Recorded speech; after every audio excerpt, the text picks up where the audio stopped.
although they made it out alive, it was definitely with a piece of them left back here.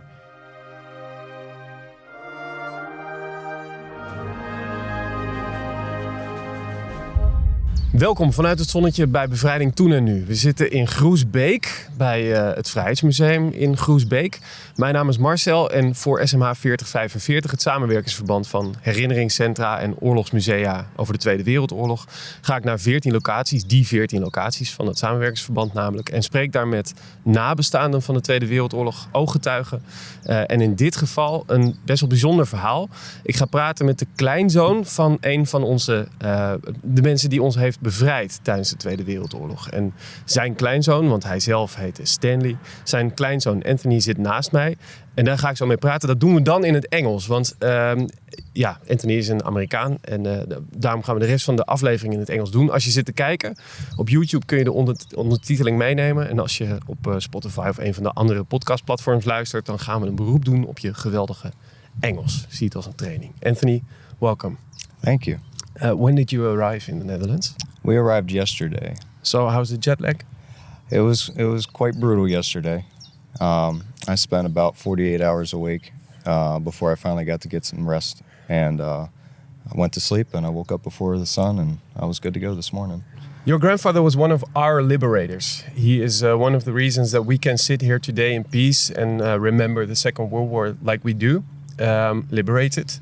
What does it do to you to be here, back here? Because this is the first time for you to be in Europe, the first time for you to be in the Netherlands. I mean, it's something that makes you speechless. I mean, how do you put words to seeing all this in person after hearing the stories over the years and knowing the stories of what my grandfather went through in World War II and the sacrifices he made, and now I'm walking in the land that is free because of his efforts. I mean, it's unreal. It's going to give me a great perspective by the end of the week when I see what the Netherlands holds for, their gratitude and the celebration for the liberators and, what efforts my grandfather put in. I'm very excited for this week. Before we get to that, something about yourself. What do you do? I am a deputy program manager as a defense contractor for the United States Navy. So were you inspired for your career at the Navy by your grandfather? I did have inspiration from my grandfather. Mm-hmm. I knew my grandfather's story growing up. Honestly, as a child, I was terrified of the Army, knowing the stories of what he went through and watching what the airborne had to go through in World War II. That's some hardcore stuff. It's pretty scary. I didn't want to die, so I was hard pressed against joining the military growing up.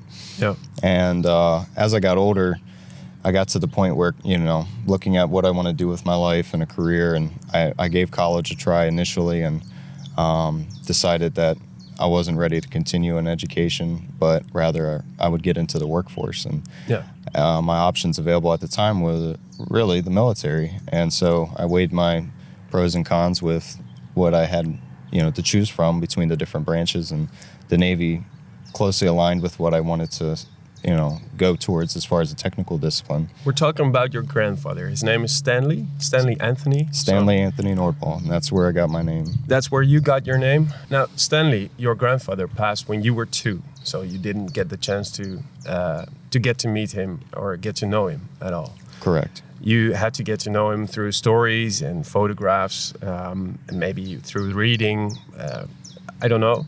Do you have the feeling that you got to know your grandfather after all? At this point, I feel confident to say that I've done enough legwork in my own independent study, but also through the stories passed along from my grandfather's children, being my father, my Aunt Sandy, Aunt Bonnie, and Uncle Ron. They've all done great at passing along the stories, passing it down to the next generation. As Native Americans, one of the biggest traditions is the oral tradition, passing down the stories. So, how did your grandfather end up in the military and eventually helping liberating our country? So my grandfather was born in 1922 and was a Red Lake band of Chippewa Indians. He was a Chippewa Indian. In our language, that's Ojibwe. He was an Ojibwe, and he grew up there. to leave for an Indian boarding school in 1935 after his father died, who also had fought in World War I. So there's a little bit of history behind that side.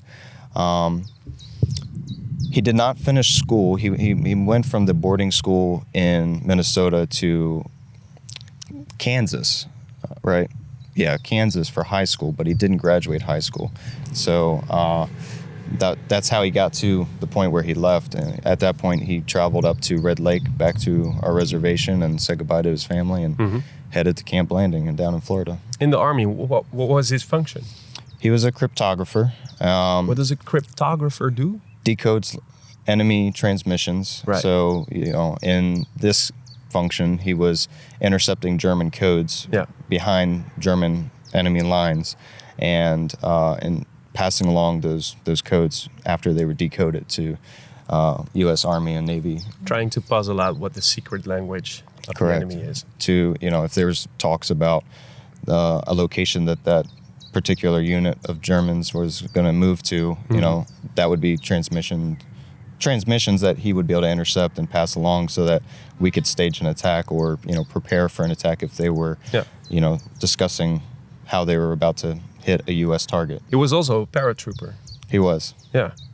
So he would drop behind enemy lines on top of this in a parachute in the dark in enemy territory that he's never been in before, getting shot at, other paratroopers with their parachutes getting shot. At that point, there's bullets flying through this tin can of a plane, and he said he couldn't have been happier to get out of that plane. There was no fear for what lied ahead, but he knew he couldn't stay in that plane. And then that led to 6 combat jumps throughout World War II that he participated in. So eventually he got captured by the Germans. He did. He was captured as a prisoner of war alongside another paratrooper, and missing in action for those 22 days that he was captured. That was quite a valiant story there, because he was captured, and this was in a prison camp in Germany, right? It was. Yeah. And there was a guard that would come by and drop off their food, and I guess back then they used to serve food in the tin cans. Mm-hmm. Well, my grandfather saw an opportunity that he could get out if he was to fold the lid of the tin can and use that as the weapon to take out the guard, and that's exactly what happened. He slit the throat of the guard in front of him at the gate when he was giving him his food, and got his keys off his belt and escaped, and also freed his paratrooper next to him. And they were on the run from the Gestapo and linked up with the French underground. Mm-hmm. French underground held radios. My grandfather was a cryptographer. Great function here. This was a great opportunity for him to take advantage of, and so he used the French radio from the underground to pass along the coordinates of the German units and to U.S. Army and Navy artillery, which took effective fire as a result, and then he returned to his platoon unharmed. Now, those stories are heroic and beautiful to listen to. At the same time, your grandfather himself didn't speak much about what happened in the war. That's true. I've asked my dad countless times over the years for any extra stories that he could throw at me, but there wasn't much. I mean, what he went through, I can't imagine. I mean, it's said that most of those men that were a part of all of that fell silent when they got home. They were very reserved. They did not want to relive the moments that they had to endure. Although they made it out alive, it was definitely with a piece of them left back here. So what we were able to get, a lot of it came from my grandmother, who, being his wife, was able to get more out of him than us. But it really took the study of the battles that he jumped into, watching the movies, how things were dramatized, to really try to feel what he could have experienced. Yeah. And is there one movie or TV series that you especially like to see to get the feeling of how it was? So, A Bridge Too Far for the movie depicting the battle in Nijmegen was a great one, and also Band of Brothers. Yeah, Band of Brothers did a really good job. He was decorated? He was. For his services? He received a Bronze Star. He also received a Purple Heart. He also received the Orange Lanyard from the Netherlands. He had citations from Belgium, France, Normandy. He has a long list of decorations. Your grandfather went back to the Netherlands 9 years after the liberation. He did. He came back in 1954 for the 10th year anniversary of the liberation. He came with his wife, Helen Nordwall, my grandmother. Still alive. She is still alive. She's 102. She'll be 103 in November. I always hear the stories about my grandfather and about their time here in Europe. And when she came back, she regards the trip to the Netherlands as one of her favorites because they were treated almost like royalty for coming back here. All these dinners thrown, the stay was sponsored. It was very similar to what I'm experiencing this week with my father, that, as the Netherlands respect the United States military and the Canadian military so much so that they're holding this exhibition this week. Today in 2025, we're being hosted with all this, this hospitality that I feel like they experienced back then, and that's unbelievable. Your grandfather was decorated, also thanked by the Netherlands, other European countries, because he was present at such a key moment for our liberation and for the liberty of the rest of the country. What do you feel realizing that he was such a part of such a monumental moment in time? Immense honor to even hold his name, to carry his name. That bar is set so high that I don't ever intend to try to reach it. I mean, he was pivotal in what he contributed to, not only for the Netherlands, but also for the Native Americans back in the United States, for the United States and their efforts in World War II, and down to what he did for our family. I have utmost gratitude for what he did. I mean, I'll never be able to thank him personally, but as long as I can carry along his stories with me and contribute any way that I can to honor his legacy, that'll be my way forward. Ik schakel even terug naar het Nederlands, want we gaan zo verder praten over vrijheid. Maar voor nu even iets meer over het Vrijheidsmuseum hier in Groesbeek. Conservator Rense Havinga vertelt wat er hier zoal wordt gedaan. En dus ook over die nieuwe expositie die Anthony net al noemde, over inheemse bevrijders.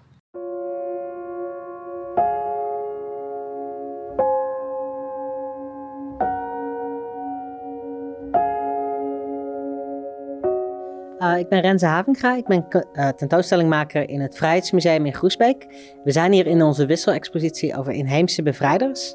Dat is een tentoonstelling die wij hebben gemaakt met de Radboud Universiteit. Over Native American en First Nation Canadian soldaten die onderdeel waren van de bevrijding van Nederland. Het museum in het algemeen heeft als rode draad vrijheid, met een focus op de Tweede Wereldoorlog in de context van de 20e eeuw. En we zijn hier op de landingsvelden van operatie Market Garden en het Rijnlandoffensief. 2 heel belangrijke veldslagen die hier hebben plaatsgevonden. Dus daar is natuurlijk veel over te vinden in het museum. We ontvangen natuurlijk heel veel scholen, maar we hebben ook veel leuke activiteiten voor kinderen, zoals een spionagetraining, waar je leert over het verzet en over hoe spionnen werkten. En voor deze wisselexpositie hebben we een opdrachtenboekje met stickers, waar ze het verhaal van 1 soldaat kunnen ontdekken door een opdrachtentocht te doen. Stanley Nordwall is een van de soldaten die hier in Groesbeek geland is als parachutist en heeft gevochten. Nou, het kerndoel waarin ons museum is opgericht is om dat soort soldaten te eren en te herdenken. Dat we dat kunnen combineren met aandacht voor zijn inheemse achtergrond en de brede context van inheemse soldaten in het leger vinden we natuurlijk ontzettend mooi om te doen. Voor de opening van de tentoonstelling zijn we heel trots dat we een grote inheemse delegatie uit Amerika en Canada mogen ontvangen, waaronder Anthony Nordwall, wiens opa in de tentoonstelling zit.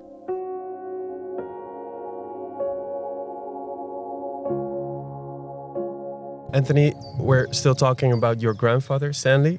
He was one of our liberators. How proud does that make you?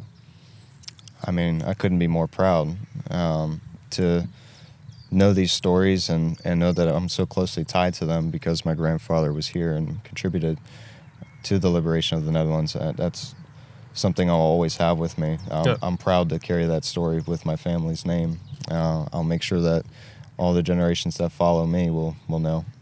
Yeah.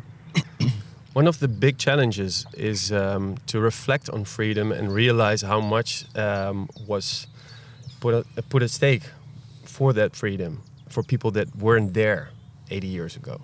How do you think we should reflect on freedom and liberty? I think freedom is gained through perspective, or gained through sacrifice, but to understand freedom, you must have perspective. So you have to know these stories. You have to dive into the history. You have to be present with these types of exhibitions that go over what happened and why are we here today. You have to ask yourself that question, and then you need to search for that answer. Don't always rely on what you're told. Investigate yourself, contribute some self-study, and really learn the depths of what the cost was for the freedom that you live with today. That's crucial. Otherwise, you're taking it for granted, and it's not something that should be taken for granted. It's not something that should be taken for granted, but you say it's a sacrifice. Freedom is sacrifice. It takes someone who's willing to put their life on the line in any capacity to have the result of freedom on the back end. And it's with a risk, because you're risking your life, but you're also risking is putting your life on the line enough for the freedom for you to have freedom at the end of it. My grandfather put his life on the line countless times, and many, many thousands others did the same and lost their lives. But look at what we have today because of that. You really need to understand the depths of what that sacrifice meant to the generation that went through it, so that multiple generations later, here today, we are still living with that freedom from the sacrifices they made. We're looking back, reflecting on what happened 80 years ago, the people that sacrificed their lives for us to live in freedom. Nowadays, how do you feel the current unrest in the entire world? Well, it definitely makes one uneasy when you look at it from the surface level of what's put out by the media and the news. It's fear-provoking. It definitely makes you nervous. You don't know what you're able to look at that's positive. And so I personally don't focus on the negative that's put out by mainstream media. I like to remove myself from the big headlines that are being put out all the time, because if that's all you focus on, you're going to live in nothing but a life filled with stress and anxiety, and it's not going to feel like you have any form of peace. But if I walk away from my phone or my TV and I go outside and walk around and I hear the birds and I see the sun shining, there is peace. It's not in my yard. It's not in my front yard or my backyard. It's in places that I'll likely never be, inside of political offices and government agencies talking to each other, and these global conflicts. But global conflicts have always existed. There's always unrest in the world. Without unrest, you wouldn't have freedom, because it takes the sacrifice during a time of unrest in order to gain freedom on the back end of it, right?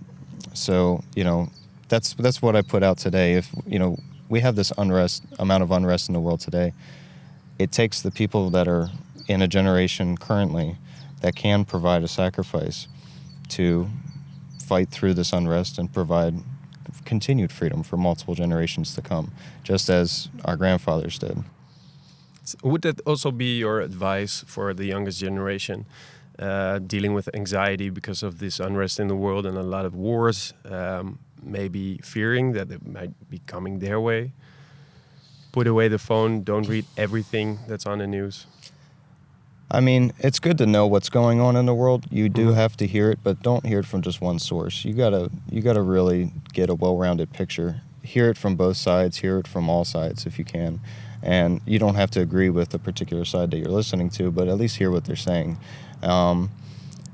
Really what it takes, like I said, is it takes perspective, and I don't think you're going to gain that perspective until you dedicate the time to learn why you live the life that you live today.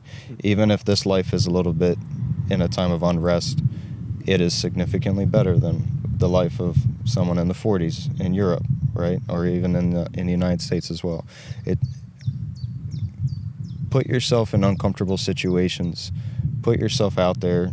Challenge yourself to learn what, our last 100 years have looked like. And then tell me how much unrest you feel like we actually are in today. I think right now it's a battle for freedoms. We have an abundance of freedoms because of what happened in the 40s. Mm-hmm.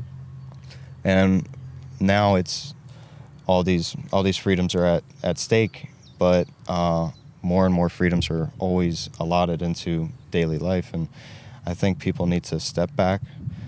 I think they need to look at history again, because I think it's getting, at least I don't see it here in the Netherlands, considering how devoted you all are to commemorating this. But in other parts of the world, I think what happened in the 40s it's forgotten. It's not studied as much. It's not common knowledge. And it's really saddening, but it's also disheartening, because you have generations today that don't know. They don't understand why we live the life we live today and what it cost back in the 40s. Without understanding that, people are going to take these freedoms for granted. They are going to expect more and more freedoms to be handed out to them without them having to put anything forward. They don't have to sacrifice anything. And that's not how we move forward. We need to understand the past so that we can plan for the future. I know you already answered the question a little bit, but I'm just going to ask it because it's the last question I ask everyone for this interview. If you could say what freedom means for you in one sentence, what would it be? That's a tough question. To wrap it into one sentence. Make it two. Freedom means understanding the past, but gaining perspective. You have to put yourself out there. You have to be willing to sacrifice something in order to have freedom on the back end of it. Find a way or make one. That was the slogan of my ship. I pre-commissioned the USS Minneapolis St. Paul, LCS 21. It's a littoral combat ship. And that was our saying. I will either find a way or I will make one. I want to thank you a lot for making time for us in this special week for you guys. You're here. And thanks for joining our podcast. Thank you. It's been a pleasure. Dan was dit Bevrijding Toen en Nu voor deze aflevering vanuit Groesbeek bij het Vrijheidsmuseum. Mijn naam is nog steeds Marcel Bamberg. Dit was Anthony Nordwall over zijn, moet even wennen weer in het Nederlands, over zijn grootvader Stanley. Deze aflevering kon je terugkijken. Dan kon je de ondertitels zien. Dat is op YouTube. Je kunt alles altijd luisteren op alle podcastplatforms. En wil je niks missen, abonneer je dan en laat ons vooral weten wat je ervan vindt. Dat vinden wij leuk en dat is goed voor de podcast. Tot volgende.